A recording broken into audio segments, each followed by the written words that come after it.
Se você acha que sua prima é falsa, espera só até você ouvir essa história. Esse é o Arquivo Queca, o lugar onde as histórias viram episódios. Aqui eu conto casos reais, vivências, fofocas e relatos que vocês me mandam no e-mail quecapodcast@gmail.com. Escreve sua história pra mim, vai? E pode acreditar, às vezes a realidade consegue ser mais absurda que a ficção. Tá afim de uma rapidinha? As nossas redes sociais estão ligadas aqui na descrição. Te espero lá. Oi, Queca, meu nome é Renata, tenho 42 anos e até hoje a minha família evita tocar nesse assunto no almoço de domingo. Mas sinceramente, depois do que aconteceu comigo, eu parei de ter vergonha de contar. Porque a errada da história não fui eu.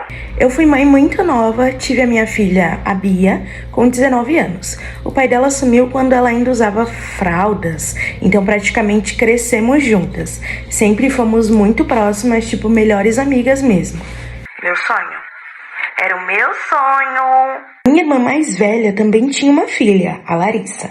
E como ela trabalhava viajando pela cidade toda, a Larissa passava mais tempo na minha casa do que na dela. Então eu criei as duas juntas como irmãs. Estudavam na mesma escola, dormiam no mesmo quarto, usavam até as mesmas roupas, tinham os mesmos passeios, as mesmas férias. A Larissa me chama de mãe de coração e eu amo ela como filha também. Fofas, né, gente? Quando a Bia fez 17 anos, ela começou a namorar um menino chamado Gustavo. E assim, no começo eu achava ele um amor. Um menino super educado, engraçado, espontâneo.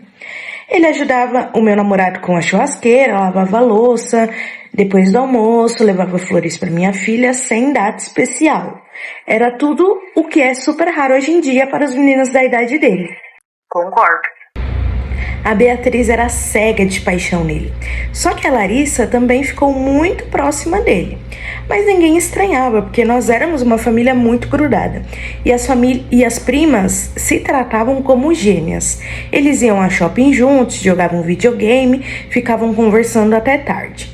Eu achava muito bonito ver todo mundo se dando bem, porque fui a primeira da minha família a conseguir manter essa união.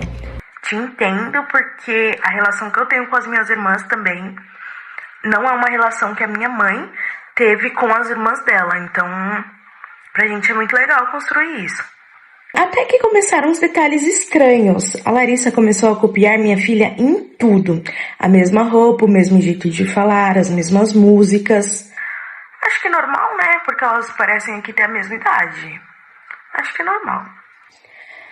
Elas sempre foram muito grudadas, mas aquilo estava começando a incomodar a Bia, porque quando elas eram crianças, elas não tinham opções de usarem coisas diferentes, ter sua própria personalidade. Era tudo igual para as duas, sem tirar nem pôr.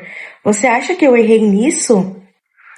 Amiga, sinceramente eu não tô aqui pra opinar sobre a vida de ninguém, mas eu acho que como elas foram criadas juntas, acaba que é normal, né? Uma vai acabar tendo ali ciúmes da outra, uma vai ter um corte de cabelo que a outra quer ter, então acho que é meio normal, não acho que você errou também não, você fez o que você pôde. A Larissa começou a postar indireta no status do WhatsApp com frases do estilo: tem gente que não valoriza quem ama de verdade. Vídeos da MC Mirella dando close, sabe? Ai, rachei. Como mãe e tia, eu sempre incentivei elas a se resolverem. Falava, vocês cresceram juntas, parem de querer competir. Diva, arrasou. Fim da competitividade feminina. Só que a Bia começou a ficar muito insegura. Ela dizia: mãe, a Larissa não é quem você pensa. Ela está fazendo da minha vida um inferno. E eu não queria acreditar, até porque quem imagina isso dentro da própria família? Adolescentes mudam toda hora, ficam de infantilidade e se acham os donos da razão, não é? É. Aí veio o dia que destruiu tudo. Era aniversário do meu pai, casa cheia, churrasco, música, família inteira lá, menos o Gustavo. Em algum momento da noite eu percebi que a Bia estava chorando no banheiro. Aí as mães sabem, né? As mães sabem das coisas. Bati na porta e falei: deixa a mamãe entrar, amor. Me fala o que está acontecendo. Ela abriu a porta, colocou só a mão pra fora com o celular. Como quem faz assim, né, gente? Deixa eu pegar o celular aqui pra mostrar pra vocês. Porta tá aqui, ela fez só assim, ó. Toma, mamãe. Era uma mensagem do Gustavo, só que não era pra ela. Ai, meu Deus. Era pra Larissa. Quando todo mundo dormir, me avisa que eu vou aí. Dizia a mensagem. Nem acreditei no que li. Tão novos e tão safadinhos. Tem homem que começa cedo, né, menina? Devolvi o celular pra ela, disse pra ela engolir o choro porque não criei marica e falei que iria resolver aquilo, ou pelo menos tentar. Voltei para o aniversário, chamei a Larissa de canto e disse: O que está acontecendo? Cadê a sua prima? Me fiz de desentendida para ver o que ela ia falar. A Larissa simplesmente começou a chorar dizendo: A gente não escolhe quem ama, tia. Naquela hora eu senti meu corpo inteiro esquentar. Mas não era tristeza, era raiva. Porque uma coisa é adolescente gostar do mesmo cara. Outra coisa é agir escondido dentro da própria família. Eu olhei para Larissa e perguntei: Você tá ficando com o namorado da sua prima? E ela respondeu: Eu não Queria, mas aconteceu. A palavra aconteceu me deu um ódio tão grande, Keka, porque parecia que ela estava falando que derrubou um copo no chão. E não que ela estava destruindo a menina que cresceu com ela. A menina que ela chamava de gêmea. Que babada, hein? Perguntei pra ela: Cadê esse moleque? Cadê o Gustavo? E ela falou: Ele não Vai vir aqui, tia. Ele não quer mais ficar com ela. Ele quer ficar comigo. Daqui a pouco eu vou encontrar ele ali na pracinha. Mas por favor, tia Renata, não destrua o nosso amor. Naquele momento eu perdi a cabeça. Não conseguia achar normal, achar coisa de criança. Tinha uma pracinha perto da casa do meu pai, onde os jovens ficavam bebendo, fumando, escutando música no carro, se pegando escondido, aquelas coisas todas. Ai, sempre tem essa pracinha, né? Aí você tem que saber se você é aquela que frequenta ou se você é aquela que só passa e fica olhando assim. Eu não me orgulho, mas sempre fui uma mamãe ursa. Saí andando até lá porque sabia que o Gustavo estava naquela praça, esperando igual um rato. Dito e feito. Quando cheguei lá, ele estava encostado no carro com os amigos rindo. Rindo, Keka. O homem tá muito aí não, viu, filha? Parecia que nada tinha acontecido. Eu atravessei a praça inteira igual uma maluca e conforme fui chegando perto, os meninos começaram a ficar quietos porque perceberam que vinha confusão. Eu lembro do Gustavo ficando chocado quando me viu e eu comecei a gritar. Você é homem para destruir minha filha, mas não é homem para entrar na minha casa? Você traiu minha filha com a prima dela dentro da minha família? A praça inteira olhando. Gente fumando parando para assistir, meninas tirando fone de ouvido, os amigos dele saindo de perto, e ele apenas disse: Renata, calma. Aí ele tentou segurar o meu braço para eu parar de escândalo. Foi aí que eu perdi o resto da paciência. Eu sou o tipo de pessoa que fala, mas não me encosta.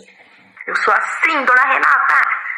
Joguei o copo de cerveja dele no chão, epa! E comecei a chorar de ódio. Porque enquanto minha filha estava destruída no banheiro, ele estava ali pagando de solteiro para os amigos. E o pior, a Larissa veio atrás de mim na pracinha. Quando ela viu todo mundo olhando, começou a falar: Tia, para. Mas naquela hora eu já tinha perdido a linha.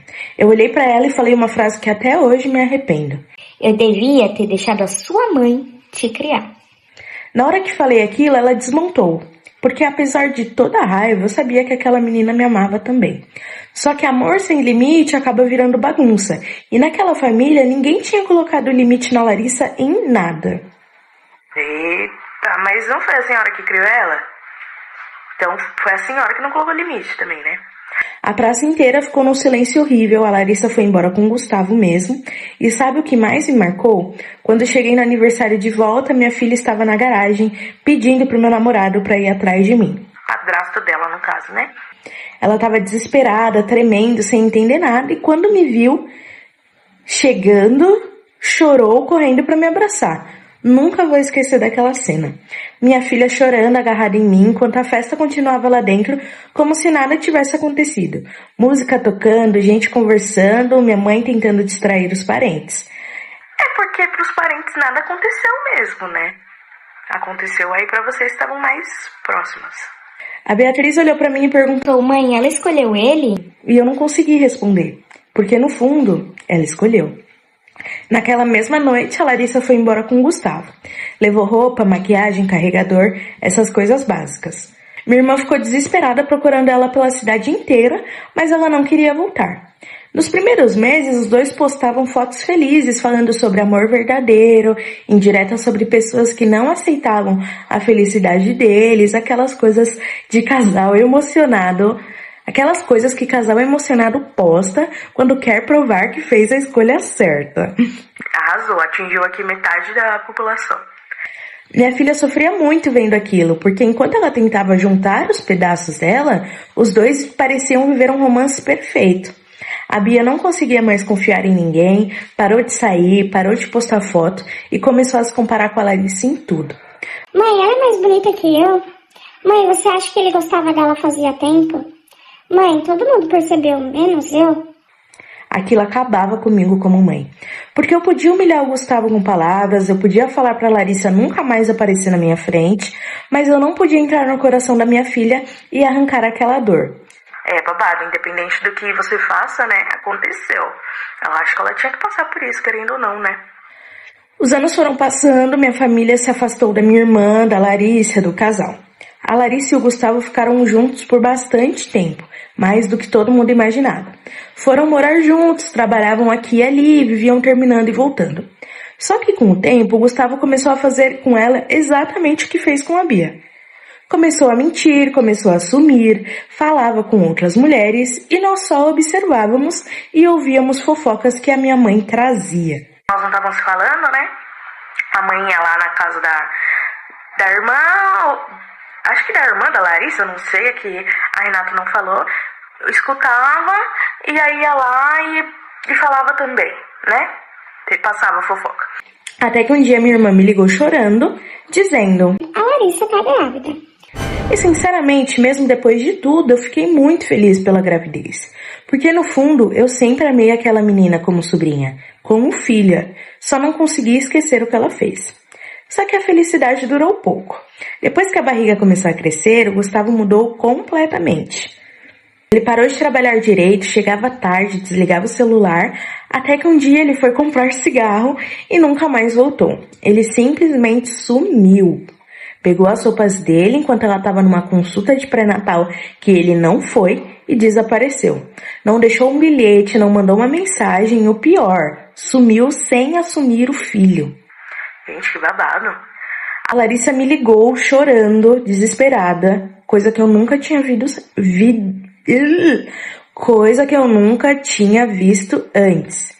E mesmo depois de tudo, eu fui buscar ela. Quando cheguei na casa deles, parecia cenário de guerra. Roupa espalhada, louça acumulada e ela sentada no chão, abraçada na barriga, dizendo: Tia, me desculpa. Ele fez comigo exatamente o que ele fez com a Beatriz. E naquela hora eu me senti uma vaca, porque metade de mim queria abraçar ela e a outra parte queria dizer: Bem feito. No fim, eu só sentei do lado dela e fiquei ali, quieta. Hoje, o filho dela tem 3 anos. O Gustavo nunca mais apareceu. Não manda mensagem, não manda pensão, não visita, não manda feliz aniversário, nada.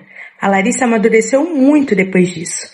Ela virou mãe solo, trabalha igual uma condenada e tenta reconstruir a vida dela todos os dias. Mas a relação dela com a Bia nunca voltou a ser a mesma.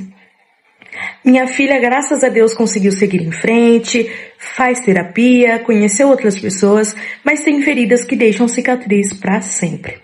Até hoje, quando olho fotos antigas delas pequena, uma igual a outra, fico pensando se em algum momento eu confundi a união delas com falta de identidade. Porque amar 2 crianças da mesma forma é muito lindo, mas eu fiz com que elas acreditassem que elas precisavam ser iguais. E aí, talvez eu tenha começado o problema. O que vocês acham disso? Comenta aí.